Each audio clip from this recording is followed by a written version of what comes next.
ರಾಷ್ಟ್ರೀಯ ಹೆದ್ದಾರಿ ರಸ್ತೆ ನಿರ್ಮಾಣ ಗುತ್ತಿಗೆ ಪಡೆದ ಕಂಪನಿ ಸರ್ಕಾರಿ ಜಮೀನಲ್ಲಿ ಮಣ್ಣು ಗಣಿಗಾರಿಕೆ ವ್ಯಾಪಕವಾಗಿ ನಡೆಸಿದೆ ಎಂದು ರೈತರಿಂದ ಆರೋಪ ಕೇಳಿಬಂದಿದೆ. ಬಾಗಲಕೋಟೆ ಜಿಲ್ಲೆಯ ಬಾದಾಮಿ ತಾಲೂಕಿನ ಅಗಸನಕೊಪ್ಪ ಗ್ರಾಮದ ಬಳಿ 18 ಎಕರೆ ಸರ್ಕಾರಕ್ಕೆ ಸೇರಿದ ಜಮೀನಲ್ಲಿ ಮಣ್ಣು ಸಾಗಾಟ ನಡೆದಿದೆ.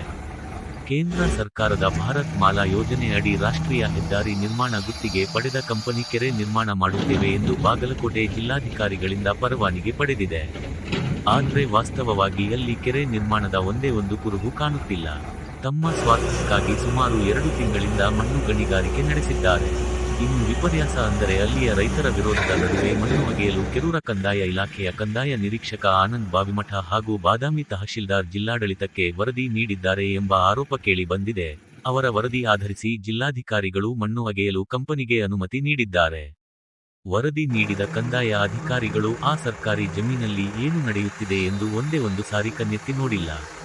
ಇನ್ನು ಜಿಲ್ಲಾಧಿಕಾರಿಗಳ ಅನುಮತಿ ಮುಂದಿಟ್ಟುಕೊಂಡು ಇಲ್ಲಿವರೆಗೆ ಮಣ್ಣು ಒಗೆದು ಟಿಪ್ಪರ್ಗಳ ಮೂಲಕ ಸಾವಿರಾರು ಲೋಡ್ ಮಣ್ಣು ರಸ್ತೆ ನಿರ್ಮಾಣ ಕಾಮಗಾರಿಗೆ ಮಣ್ಣು ಬಳಕೆ ಮಾಡುತ್ತಿದ್ದಾರೆ.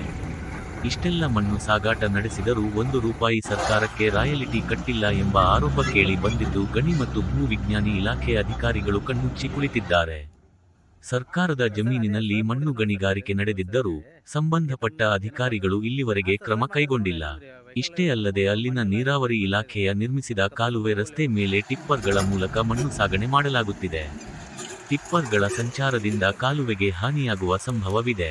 ಇದರಿಂದ ಅಕ್ಕಪಕ್ಕದ ರೈತರ ಜಮೀನುಗಳಿಗೆ ಹಾನಿ ಸಂಭವಿಸುವಂತಾಗಿದೆ. ಮಣ್ಣು ಒಗೆಯಲು ಮತ್ತು ಸಾಗಾಟಕ್ಕೆ ಒಪ್ಪಿಗೆ ವರದಿ ನೀಡಿ ಲೋಪವೆಸಗಿದ ಅಧಿಕಾರಿಗಳ ವಿರುದ್ಧ ತನಿಖೆ ಮಾಡಿ ತಪ್ಪು ಮಾಡಿದ ಅಧಿಕಾರಿಗಳ ಮೇಲೆ ಕ್ರಮ ಕೈಗೊಳ್ಳಿ ಎಂದು ರೈತರು ಸರ್ಕಾರಕ್ಕೆ ಆಗ್ರಹಿಸಿದ್ದಾರೆ.